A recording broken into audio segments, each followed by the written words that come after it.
kilalanin ang agimat at may tangan. Pagmula sa kasaysayan, tara at siya sa atin ang lihim ng karunungan. May ilan ng katanungan kung saan ba nagmula ang agimat ng Cavite na hindi mawawala sa kasaysayan.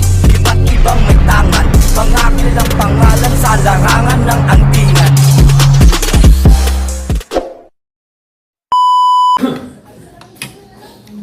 So ayan mga kantingero, dito nanangalian po kami ng hindi ko alam kung anong klaseng luto to. Ang kausap ko po is yung unang-unang junior ni Narnong Puti na pinasyalan ko po rito. So ngayon mga kantingero, ito nga, nanangalian muna kami ang mga.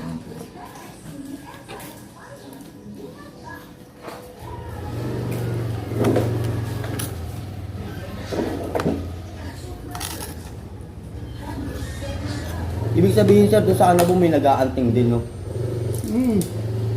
Yung sina Tonyo Bulag. Tonyong Bulag. Hindi, Tonyo Tabingi pala. Tonyo Tabingi tawag. Sarno. May alagang kapre yun. Ewan ko kung buhay pa yun. Ano. Sarno, ang apelido. Ang apelido, Sarno. So, sa may pasong sa Tonyong Sarno. Hmm. Wala nyo, mapadpad po ako ng Anabo, maaari kung ano, hindi po ba? Kasi may mga tropa rin ako sa Anabo.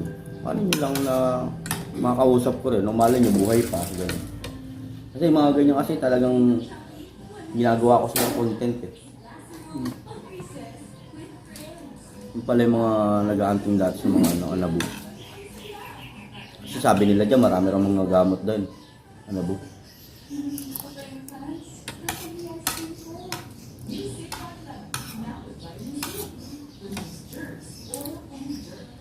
Nga, kunyari, kayo sinarap do, tapos ako dati. Ito, di ba pinapakita sa inyo yung sinasabi na ahas kung paano buhayin, di ba? Kaya ito yung ahas. Pinapakita, siyempre, kamusmuhan. Hindi niya, kasi ang tatay yun, hindi konsentidor ba? Oo. Siyempre, alam niya yung buhay niya. Ayaw niya yung anak niya Maging ano nga naman. sunod sa yapak na. Kaya nung napaway ako noon, sabi na ako madali kausap. Oo.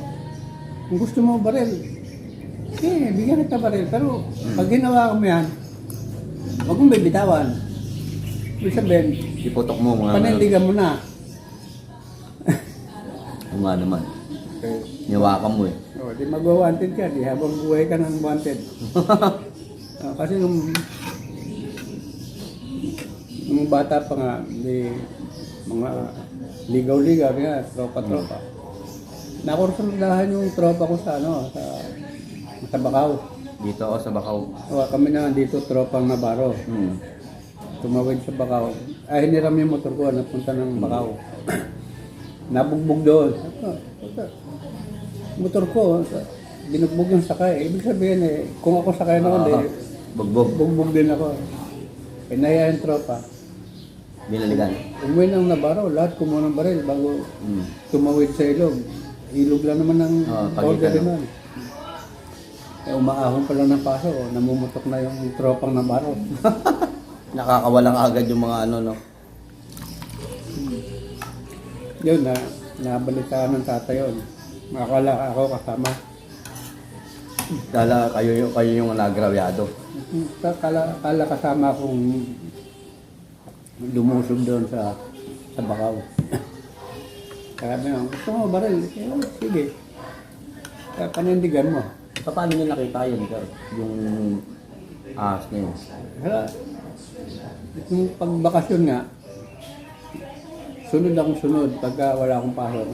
Sinusunod ko kasi mga Sa kanya? tinigilan niya. Pag matulog magkatabi kami. Kasi yung jacket niya nga, nakapa ako sa jacket dahil Sa mismo yung jacket niya mismo. binuksan ko. Nakita ko yung Yun yung ahas na yun, no? Hindi kayo natakot noon, sir. Sabi nila yun, nabubuhay yun. Eh.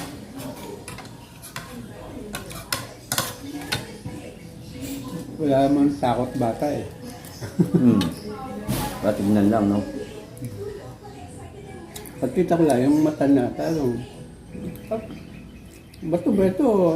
Buhay na buhay yung mata, no? Buhay yung, parang nakurap yung, Parang gumagano, no? Umuurap.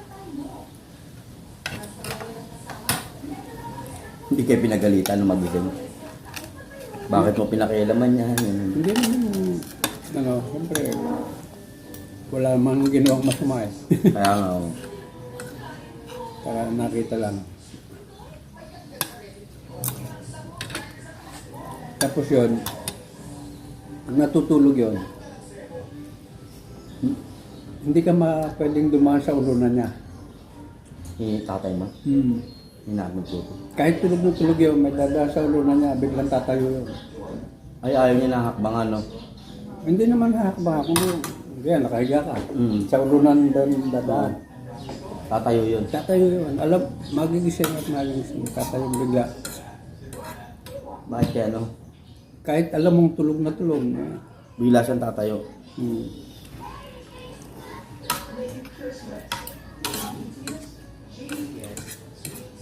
Kaya may ano siya, no? Malakas pakiramdam niya, no? Yun man lang ano nga. Siguro, tulad ng nararamdaman ko na Oo. kahit ko lang ginagawa. Malakas ang pakiramdam niya pagdating sa mga ganun. Yung iniisip, alam ko. Mababasa niyo agad. Parang may, Sense of humor, mga tawag doon. No, sama po yun, di ba? may sound wave na.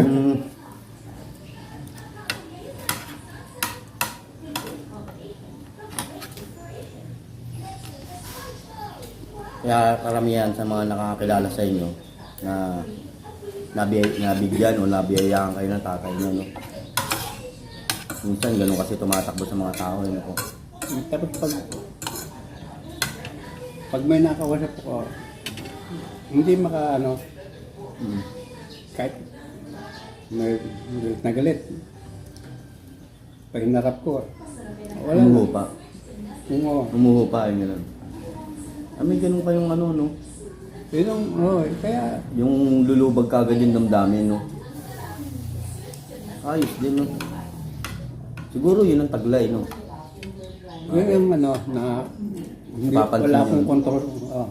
Na ko, parang wala akong control. Kaya wala naman sa akin eh. Oo nga po. Kusang Kusang, nasa kusang katawan nyo, no? Kung maaaring... pwede ba sabihin, huwag mo paniwalaan yan. Oo, parang gano'n, no? Totoo naman, no? Hindi, gano'n naman talaga, eh. Ibig sabihin, meron kayong no? Sense of humor na kung makikita nyo agad sa yung mga taglay, nakikita nyo. Kumbaga sa ipis eh, yung antena naman.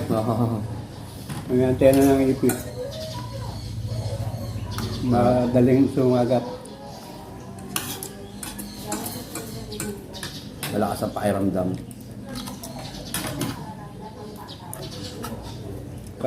Lalo papatak kasi, makasabihin kayo bang Hindi, wala. Ang gano'n. Ang pag-alam naman ni Mrs.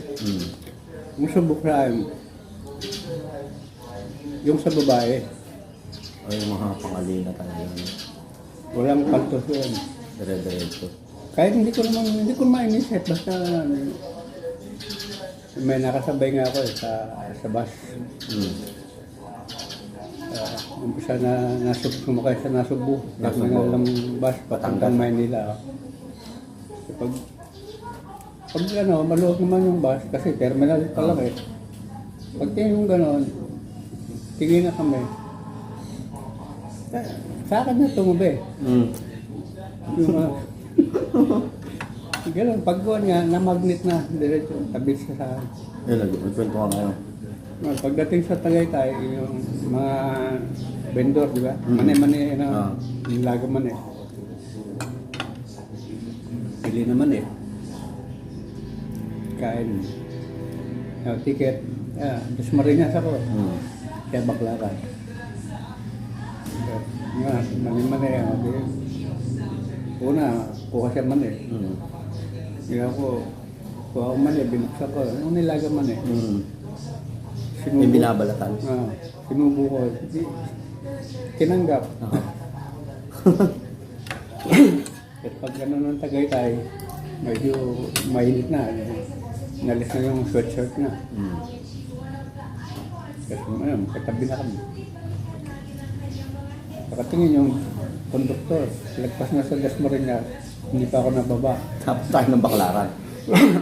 Pagdating sa Litran, isang Baklaran. Para Baklaran na. Diretso na kami sa Baklaran. Doon na nag-usap niya. Diretso na kami sa Oo. Malate. Tapos, pagkatapos sa naghiwalay na kami. Paglabas ng hotel. Malakas kayo sa ganun, no?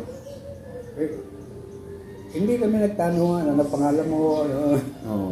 Basta umano lang, dumikit lang talaga. yung mga ganon. Galing, no? Yun ang subok na subok.